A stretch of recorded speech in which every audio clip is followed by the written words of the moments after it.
I met Ben about 8 years ago in another bookstore in Miami Beach. A colleague from the Sun Sentinel told me that she'd met a travel writer in Miami Beach and wondered if I'd like to meet him. And there are not that many travel writers here in South Florida, so I said, sure. And I drove down one evening to a bookstore on Washington Avenue that doubled as it was a used bookstore that was also a cafe. And I don't think it's there anymore. And I saw this tall guy, floppy hair, and we sat down, started talking, and I liked him immediately. He was well-traveled, well-read, and he seemed more interested in learning about me than talking about himself, which is one of the signs of a travel writer, at least a good travel writer. Over the years, I learned a bit more about Ben, that he went to Harvard, despite an interest in photography that nearly sent him to the Rhode Island School of Design. He worked as a congressional intern in Washington, D.C., and as a ranch hand in New Mexico.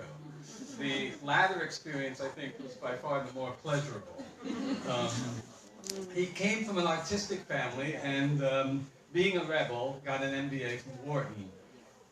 Jobs took him to Central and South America.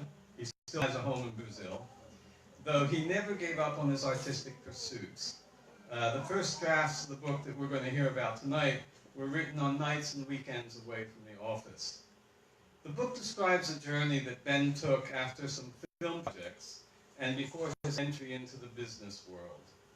Reading it, I was reminded of one of my favorite travel writers, Patrick Leigh Fermor, who in the 1930s walked from Holland to Istanbul. Ben didn't walk, he had too much ground to cover, but he did possibly the next best thing, he hitchhiked. And decades after Leigh Fermor, he benefited from a similar network of contacts, those all-important friends of friends, and he exhibited the same avid curiosity about the world and the same youthful openness to experience, as you'll now hear. Please welcome my friend and fellow travel writer, Ben Batchelder.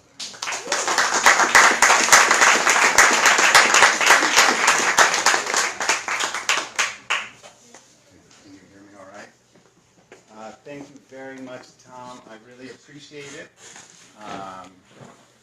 Tom and I, as he said, we've been friends for a number of years. We actually participate in the same book club at the Wolfsonian Museum, and there's a number of other book club members here this evening.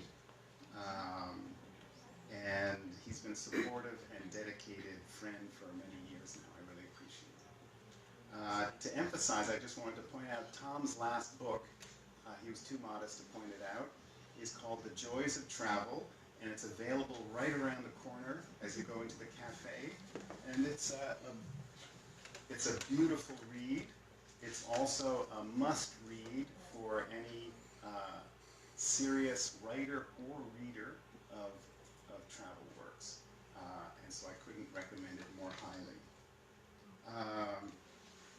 Particularly these days when travel is turned into really a non-stop selfie. So I hope you can get it. Interestingly, the new book that we're going to talk about tonight has really nothing like his title. My book is more the lessons and hardships of travel, and the joys less so. So without further ado, because I do prefer that the material speak more than speaking about myself, let's take a look. Steve's going to help us with a video. Immediately following that, I'm going to do a short reading, after which we'll open it for questions and a signing. So thank you very much.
I'm going to pick up the story where your fearless narrator, age 23, has just come from a failed dalliance with a potential paramour.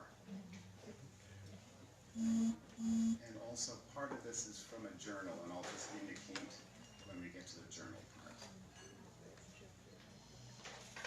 At the English stables built low on the desert edge, the trainer told us Joyce's white gilding had already been out that morning, so a lesson was not recommended, just a pleasant ride. Quick to sense opportunity, he offered to rent me a horse for £4. We're in Cairo, I forgot to mention. Having planned to go straight to the pyramids, I looked to Joyce to see if she cared for company. When she smiled acceptance, I agreed. A brown, thin-faced Arabian was saddled up with a Western saddle, but the stirrups were too short and difficult to lengthen. This made for an uncomfortable ride. As in a trot, I couldn't support my weight, but I didn't care. It was my first time on an Arabian horse. We rode into the desert stretching beyond the Nile's fertile reach, and circling up and around an inclined valley, came suddenly upon my trip's most filmic sight, 3 colossal creations seen from the south, rising out of the desert like majestic phoenixes. It was the most dramatic introduction to the pyramids possible. As we approached, they towered over our insignificance. I cantered back down the valley with Joyce in delight, my horse's muscles already stretching for home. With our steeds stabled and then unsaddled, Joyce showed me a trick by leading her gelding back to the desert's doorstep, where it rolled luxuriantly in the sand. It was a wonderful, primitive sight. If only we could clean ourselves so unabashedly. Only later did I notice the specks of blood on my boxers, where my coccyx bone had hammered against the maladjusted saddle. When Joyce left by bus, I went to explore the hulking pyramids by foot. By the time I found my way to Cheop's base, this apex shadow had already lengthened across 100 yards, indicating the time like a huge sundial. My guidebook, while warning against the dangers of ascending, since it was not only illegal, but for some, lethal, recommended the northeast corner for a climb. Like a rock climber plotting his ascent, I craned my neck looking up to the sharp rise for a path, any path. One young Egyptian asked if I was going to climb. With a self-satisfied smile, I replied, maybe. Foolhardy tourists like myself who slip and fall down the crumbling sides must constitute major entertainment for the crowd of urchins that swamp the pyramid's feet. Yet climbing directly up the northeast edge was clearly out of the question, as the first step was just too tall. Besides, a lazy policeman lounged at its base, ready to accept fines on the spot, I'd heard, in return for turning a blind eye. I didn't care for graft, and neither could I afford it. So in the middle of the north side, I surveyed two entrance gates, one of them a short 20 pyramid steps up, with well-hewn and easy steps leading to it.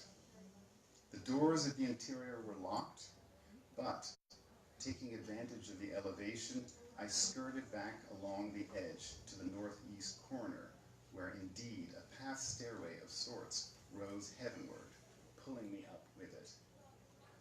Other than the shrieks of delighted children as I hurried back to the corner and up, my ascent apparently went unnoticed. Intentionally, I looked only upwards to avoid acknowledging a policeman trying to beckon me down, but no such yells came. It was a clean break for the top. With the thrill of a challenge, slight danger, and agreeable sharpness from the knowledge of wrongdoing, I eagerly made my way up, surprised by the much-worn stones of the ancient path, for which my long legs were useful. It was like climbing the stairwell of a skyscraper at steps of two. As I ascended, distancing the hubbub of the crowded below, I felt more and more elated. As I achieved the top like thousands before me, I left the shadow of my ascent and broke into glorious, clear sunlight. It was a slap of joy, and I felt immediately rewarded. My sweater wrapped around my waist for the climb, I immediately pulled on. Sitting on a raised stone of the living room-sized flat top, I regained my breath and dried out my shoes, feet, and socks. Water was drunk from my pint bottle. The view, which I amply inspected, was shudderingly serene. To the south, the desert rippled dunes were strikingly side-lit by the gold-red sun. To the east, a sparkling Nile delta of tiny trees and distant jutting Cairo, over which my pyramid's shadow progressively wedged. So profound and perfect and plaintive was the moment, I considered hurling myself off a side, breaking every bone in memory on my accelerating, unstoppable descent. Instead, I did what I had done 3 years ago, in the Pyrenees, after my last solitary climb. I pulled down my pants and cooled my damp groin. Enraptured, I watched the sun slump behind a flat, barren horizon. I had no desire to go. In fact, had I brought my sleeping bag, I could have stayed all night. But to descend in inky darkness would be too dangerous. In the moment before leaving, I looked at the expanse all around and felt a visceral summing up. The images of a strangely weary life tally before me. It was like nothing I've experienced before, a realization that on top of one of man's oldest and greatest creations, at the intersection of the three worm-torn continents of Africa, Europe, and Asia, I existed in a form and fashion I'd never imagined, in a place my wildest dreams could have never foreshadowed. I was alone. As the first chill wind of the night descent pushed up the pyramid and held me in its cold grasp, I cried. Cried for the lives never lived and never to live.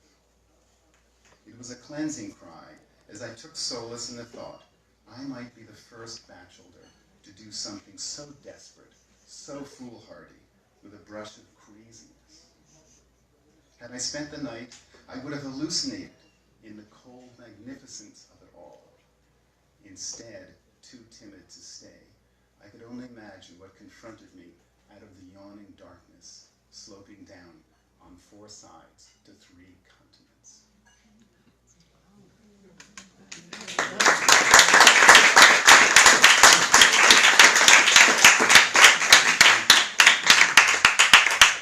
Thank you, that's very kind of you. Before I open for some questions, I really want to thank you from the bottom of my heart. I so appreciate all of you coming this evening. I would like to particularly thank Jose Aze, who has been to all 3 of my book launches in the Miami area and helped out at every one. And he's helping with live streaming on Facebook Live this evening, so thank you everyone for watching. So with that, why don't we open it up for any questions? Please. I was really struck by the detail of those memories, and it's been so many years. Is that because your memory's that good, or your diaries were that good? Actually, my memory is very poor, and it's getting poorer. And so fortunately, as perhaps the segment from the journal indicated, I tended to write almost every day during the trip. In fact, I have an epigraph to lighten things up a little bit. If you wish to inflict a heartless and malignant punishment upon a young person, pledge him to keep a journal a year. Mark Twain, The Innocents Abroad.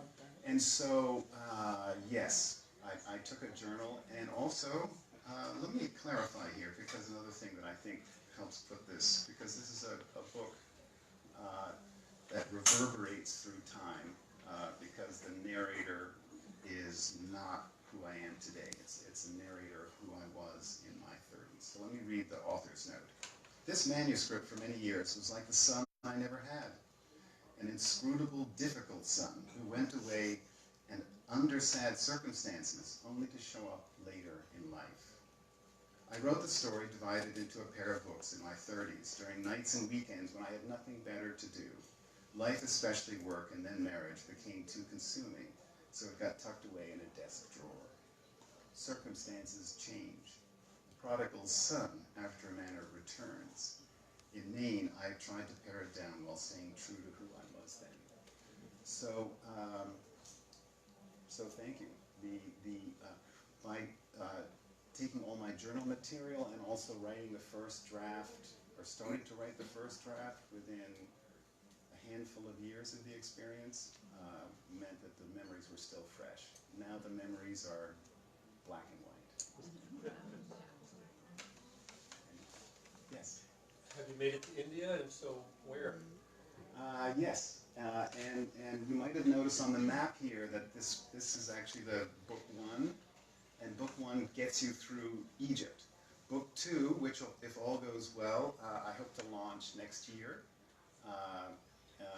I do spend a total of 6 weeks in India doing a large figure 8. And so it has a number of chapters all by itself. It was a very important country for me. Any big takeaways?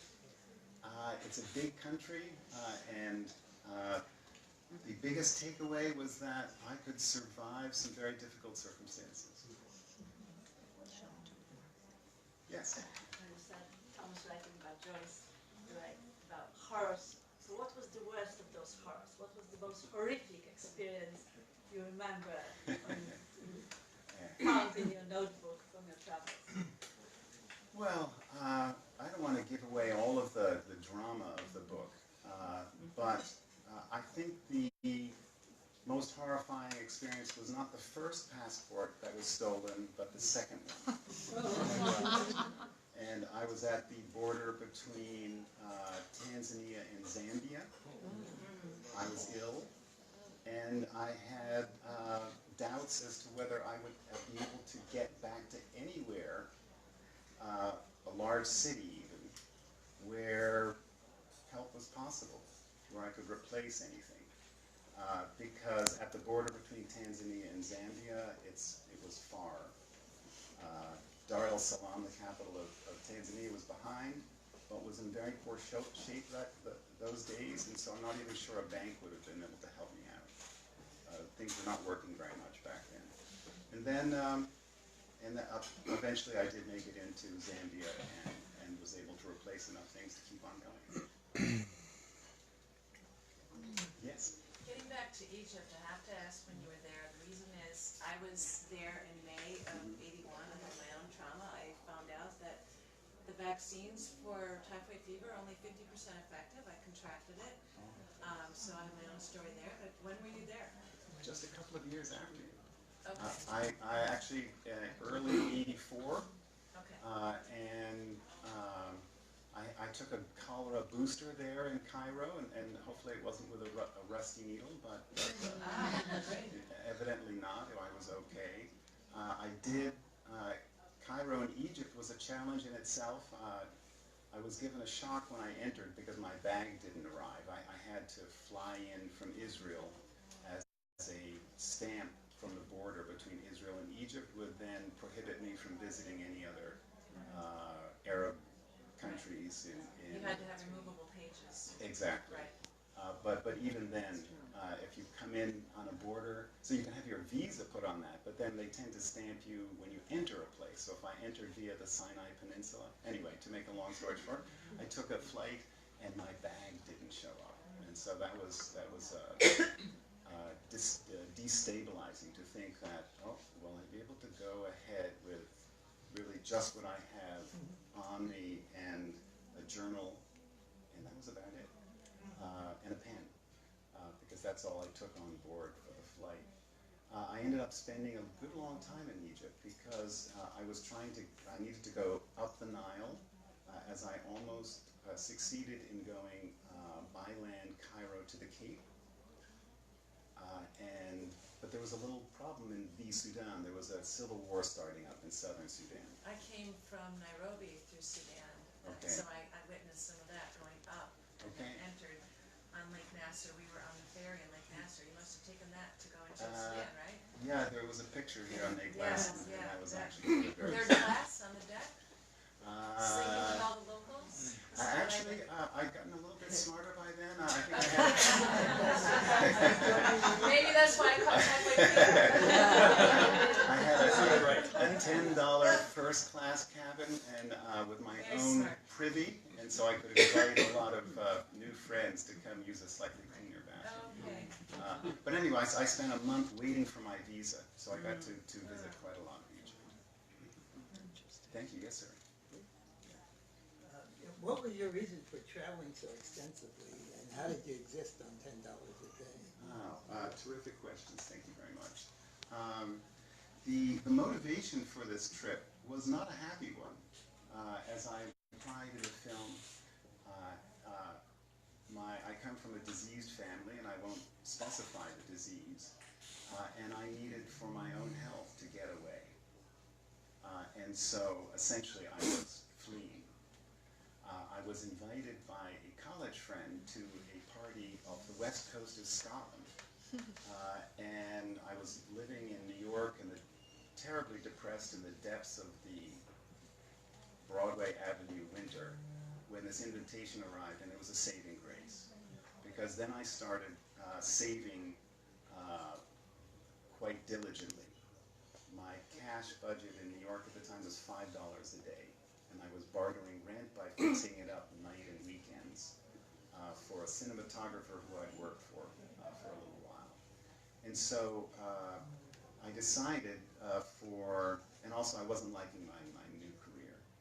And so all of those meant that when this godsend arrived in the mail, I grabbed at it and realized, okay, if I've been spending $5 in cash in New York a day, maybe I could get by on 10, have a bit of a promotion in going around the world.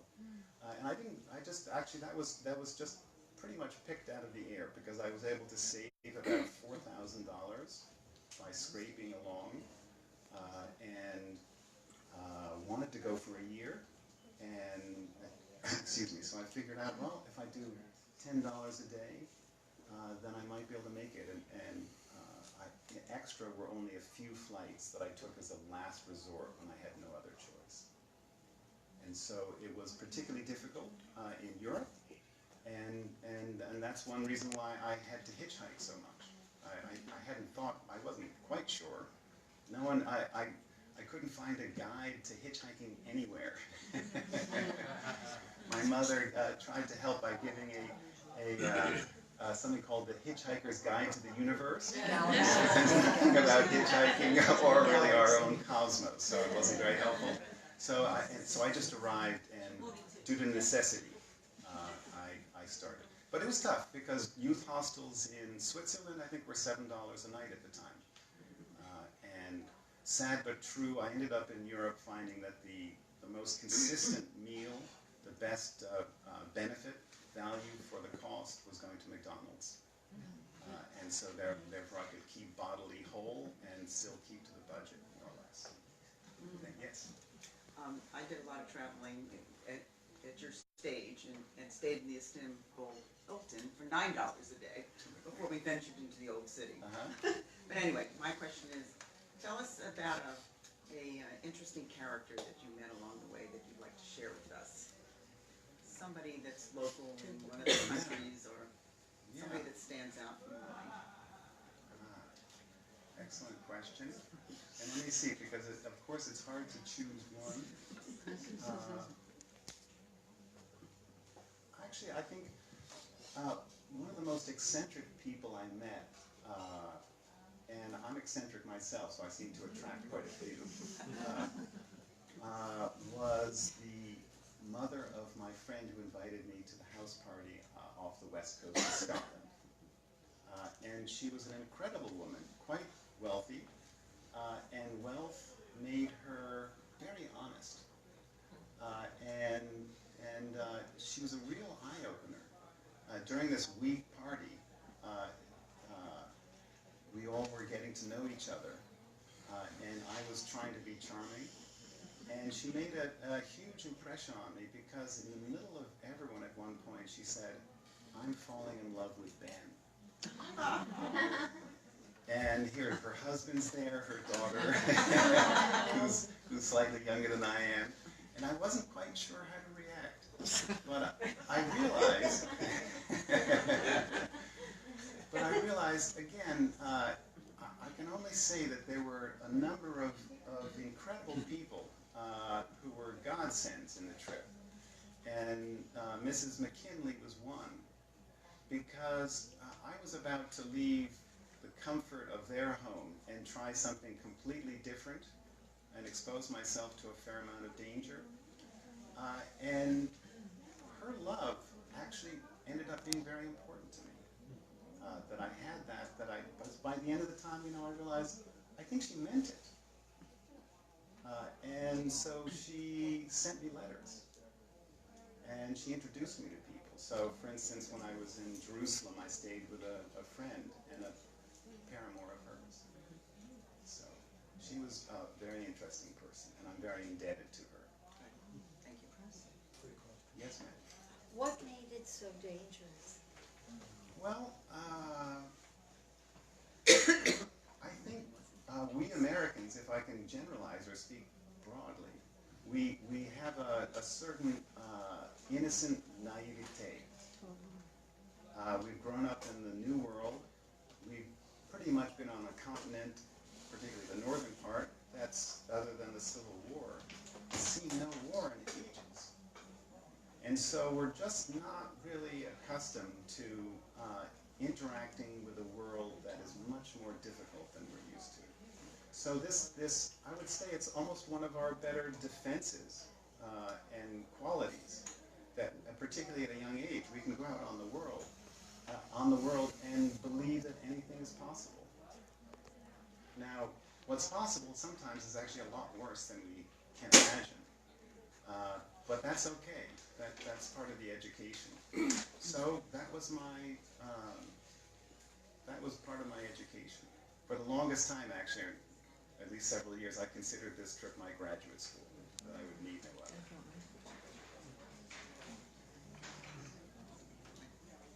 Do you feel more jaded now that you're older?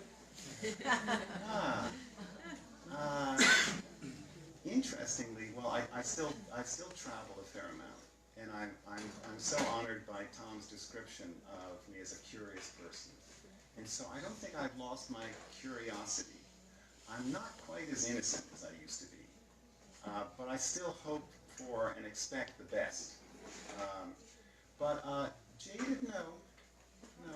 I think I'm actually at wonder that first of all, that I survived this trip, that I'm still alive, because I've taken several other trips on the risky side subsequently. And so I'm really just grateful. I'm grateful and open to new experiences. And that brings up something that, again, the film mentions this briefly or tangentially. It was a trip that changed my life forever. I really didn't know what I was getting into. And travel, for me, is more, it's a emotional, almost spiritual need now. I used travel at that point in my life, and I've used it somewhat since, as a geographic separation from problems.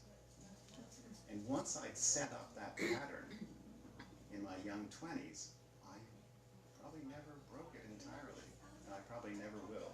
So I still use some geographic separation. I spend half the year in Brazil, where I don't have any family. But that's okay. That's okay. Trips are meant to change you, and I think good trips change you a lot. And that's what this one did. So I'm just more aware now of its impact on my entire life. Thank you. I'm just laughing. How much does it cost a day to travel? Yeah. Today. Well, I Can you do it on 10? I did a calculation. $10 then would be about $16 a day today. So we haven't had too much. There wasn't the end of the 70s inflation since this trip. So $16. Thank you. When I took my first trip to Europe, I had the book Europe on $10 a day. Oh, That was the book, but that was the 70s, the early 70s.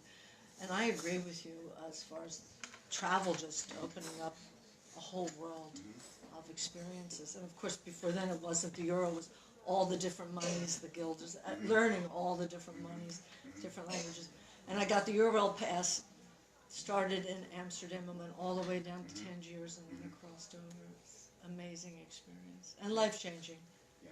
Life-changing. I couldn't agree more. And your quote from Mark Twain, The Innocents, is just, that was one of the books I remember reading in Europe.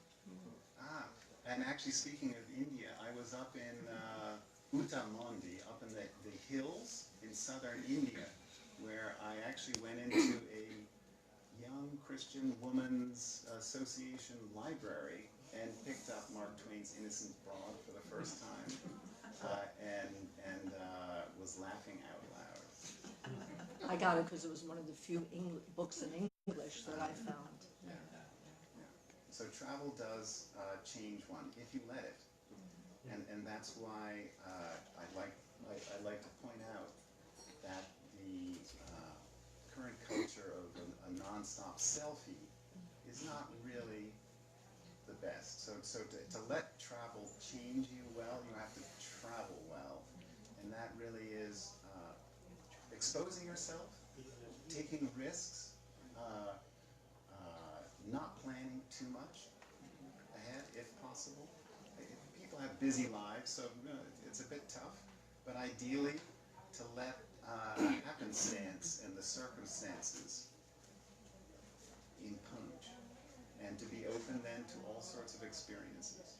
So I'm honored to have survived and had a whole bunch of them. Yes? Did you ever visit a place and you thought to yourself, I'd like to live there? There was another lady, and it's not a coincidence that that there were a number of strong women who saved me in more way than one. In Europe, I met an ex-German baroness named Monika von Zitzewitz, who was the Italian cultural correspondent for Die Welt. She was referred to by some German contacts, and I met her in northern Italy. And her husband, she'd recently was widowed. Her English husband had died. And her living room, not quite as large as this, but 4 walls, 1 wall, all the books were in Italian, German, English, French. I spent 1 weekend with her, helping her tend to 2 ponies, a black lab, a pug, and about 10 chickens. And it was the best European communal experience that I had. I asked her if I could come back after traveling in Africa some. And I knew that she needed some help, because when she's traveling, there's no one to take care of the 2 ponies, 2 dogs, and 10 chickens. And she said, yes, by all means.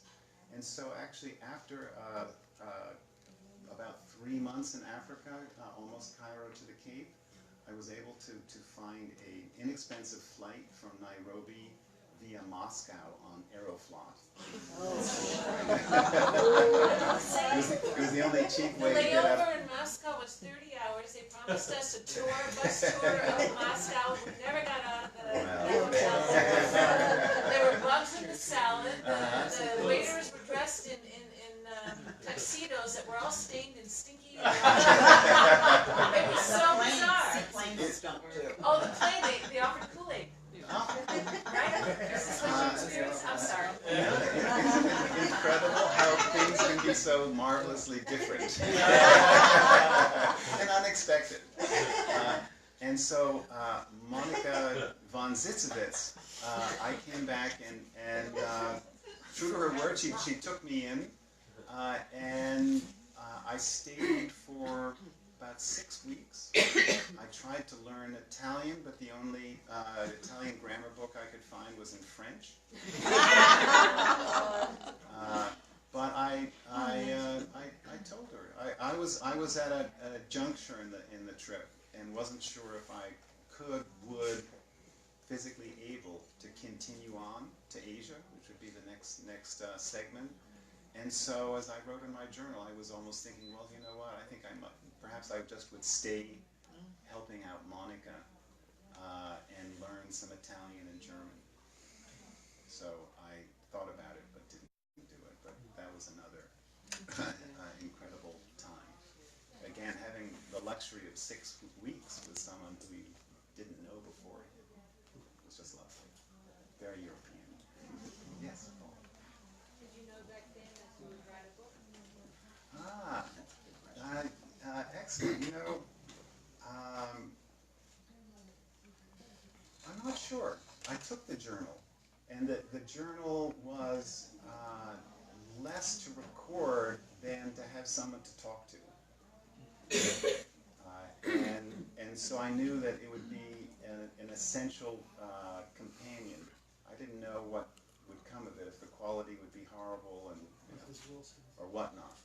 And so I wasn't quite sure, but I in fact knew that I didn't want to go back to my former career, which also was my major in college.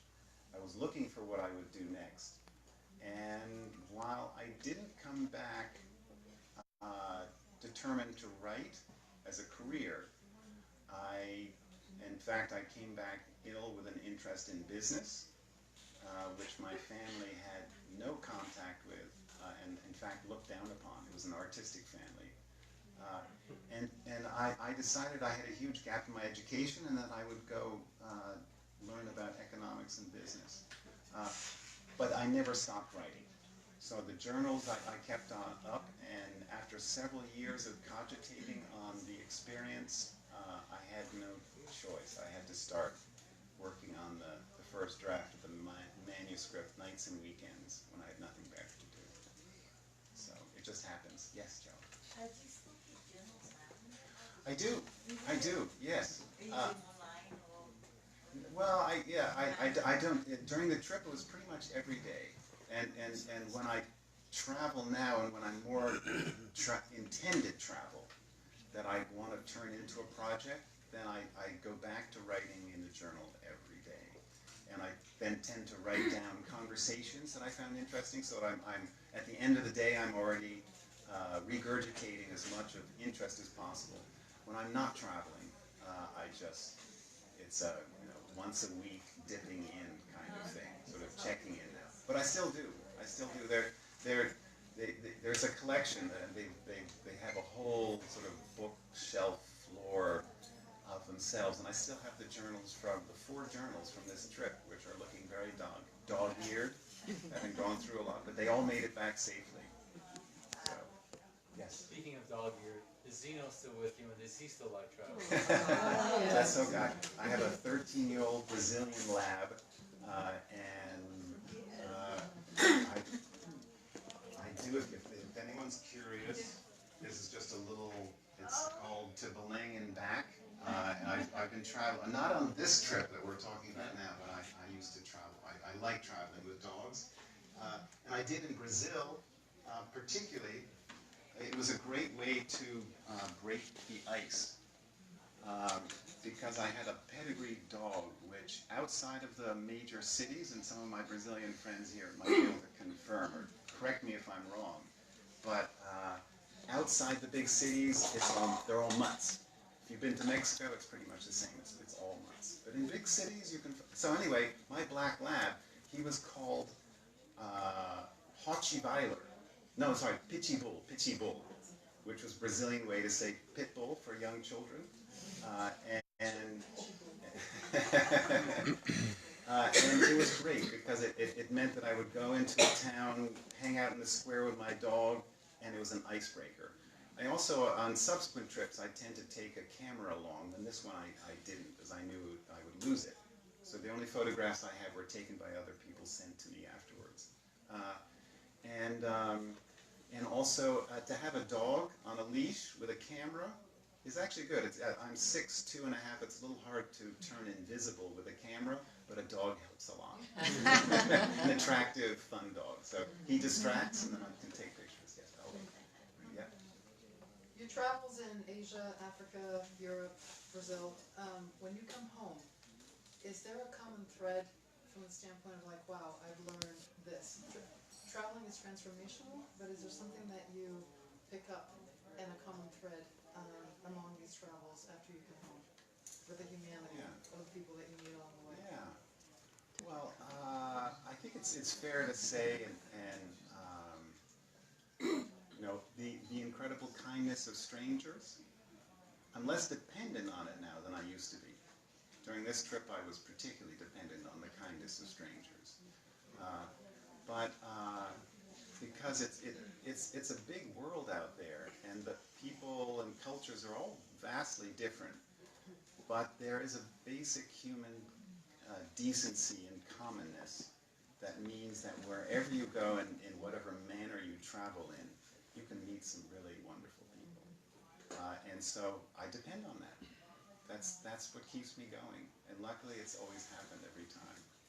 So 1 or 2 more. Yes. Yeah, I know that now English is much more accessible in the vast majority of countries, but I wondered what other languages you spoke, and also how the language barrier has been during this.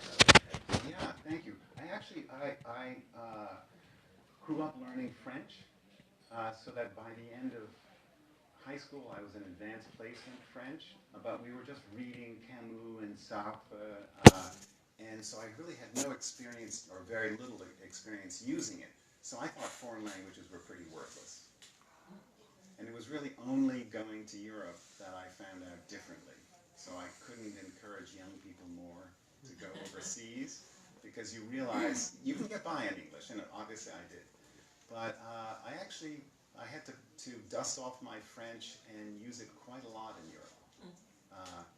And interestingly, the country that I had the least, or had the most trouble communicating was Germany at the time. I think it's changed since then. But I didn't find anyone who spoke a foreign language. And that seems somewhat American.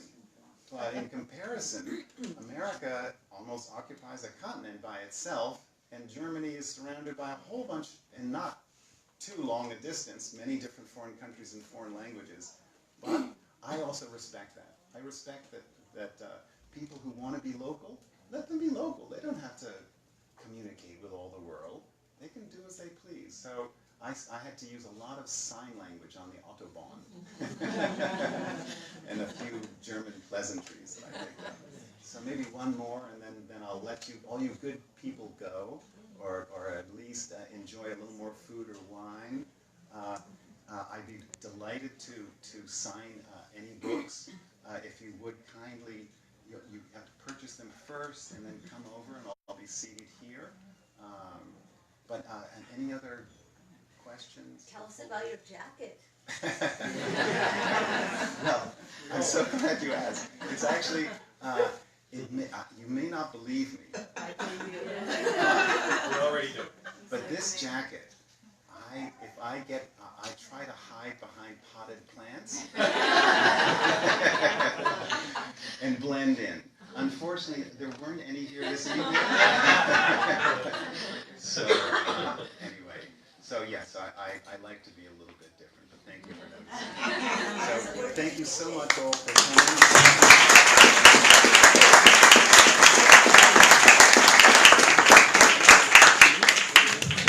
Thank you, Ben, and thanks, Tom, for that great intro word.